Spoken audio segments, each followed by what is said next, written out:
Baiklah, Assalamualaikum warahmatullahi wabarakatuh. Perkenalkan, nama saya Dewi Perdia dengan nomor BP 1910921007 dari kelas MLLP TSE akan mempresentasikan tugas 3 saya yang berisi penjelasan mengenai tugas 1 dan tugas 2.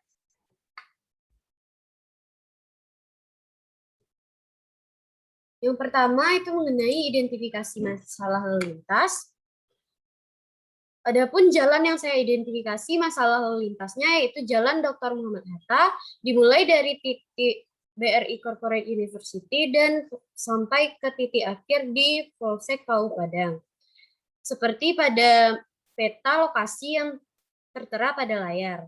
Selanjutnya untuk data informasi jalan Dr. Muhammad Hatta sendiri itu memiliki tipe jalan 4 lajur 2 arah terbagi dengan lebar jalan 6,5 meter, median 1,7 meter, bahu jalan 2 meter, dan tipe alignment bukit. Selanjutnya menuju ke permasalahan lalu lintas. Dari segi pertama yaitu segi kondisi jalan dapat kita lihat bahwa tidak ada permasalahan kerusakan yang begitu berat. Namun terdapat bagian-bagian jalan yang bergelombang dan tidak rata dan serta bagian jalan yang berlubang. Selanjutnya dari segi perlengkapan jalan itu sudah marka jalan sudah cukup bermudar dan tidak terdapat pada ruas jalan tertentu. Selanjutnya menuju ke potensi kemacetan.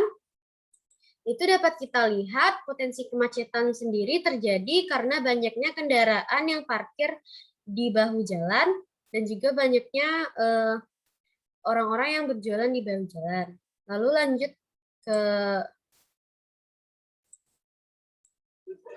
penggunaan jalan. Adapun penggunaan jalan sendiri itu ada yang tidak sesuai dengan peruntukannya. Dapat terlihat di video yang saya putar ini bahwa ada orang-orang menjual dagangannya itu di bahu jalan. Lalu selanjutnya untuk potensi kecelakaan terdapat pada area persimpangan atau pada lokasi untuk putar balik arah. Dan dari segi selanjutnya, segi bangunan pelengkap itu sudah terdapat bangunan pelengkap pada Jalan Dr. Muhammad Hatta seperti trotoar dan halte bus.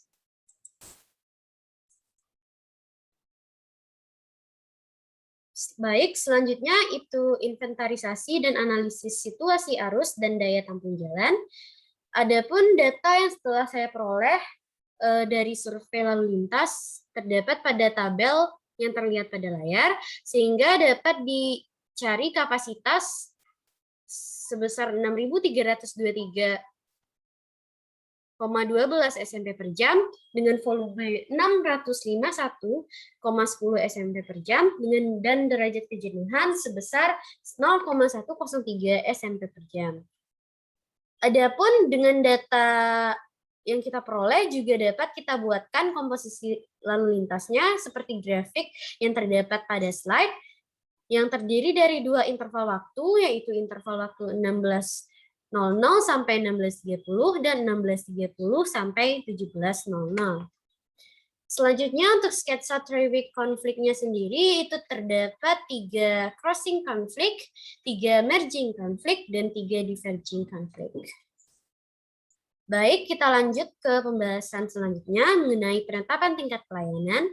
Yang pertama, untuk keamanan jalan dapat dikatakan cukup aman karena tadi dapat terlihat bahwa kerusakan jalan tidak begitu berat dan hanya berupa tidak meratanya permukaan jalan dan beberapa lubang-lubang kecil. Selanjutnya untuk keselamatan dan ketertiban dapat kita katakan belum cukup terjamin karena banyaknya pengendara yang melanggar aturan seperti parkir sembarangan dan tidak memakai helm. Selanjutnya untuk kebebasan, sesuai dengan kapasitas yang kita dapat tadi, maka dapat kita simpulkan bahwa kebebasan pada Jalan Dr. Muhammad Hatta itu cukup bebas bergerak dengan volume yang relatif rendah. Selanjutnya masuk ke kecepatan. Kecepatan sendiri dapat diperoleh kecepatan rata-rata sebesar 50 km per jam dengan waktu yang dibutuhkan itu rata-rata 15 sampai 20 menit. Dan untuk kelancaran juga sejalan dengan kapasitas yang telah kita hitung tadi, maka Jalan Dr. Muhammad Hatta termasuk jalan yang lancar. Dan untuk penilaian secara keseluruhan oleh pengemudi, maka dapat kita simpulkan bahwa kondisi lalu lintas pada Jalan Dr. Muhammad Hatta cukup baik. Selanjutnya, pembahasan hipotesis dan rencana pengaturan.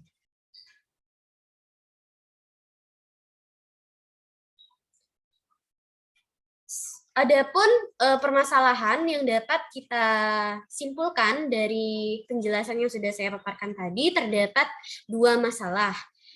Yang pertama itu tingkat perawatan jalan yang cukup rendah, dan yang kedua itu tingkat kepatuhan terhadap aturan yang cukup rendah. Adapun tingkat perawatan jalan yang cukup rendah itu dapat kita lihat pada adanya jalan berlubang, adanya permukaan jalan yang tidak rata, dan adanya persebaran marka jalan yang tidak merata dan sudah memudar di beberapa ruas jalan.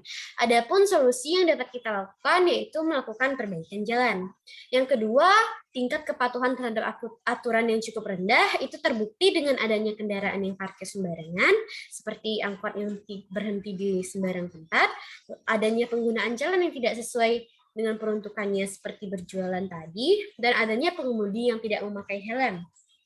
Adapun solusi yang dapat kita lakukan untuk mengatasi permasalahan yang kedua ini adalah dengan meningkatkan kesadaran diri sendiri dan dapat juga dengan melakukan sosialisasi kepada masyarakat tentang bagaimana berkendara yang baik dan benar.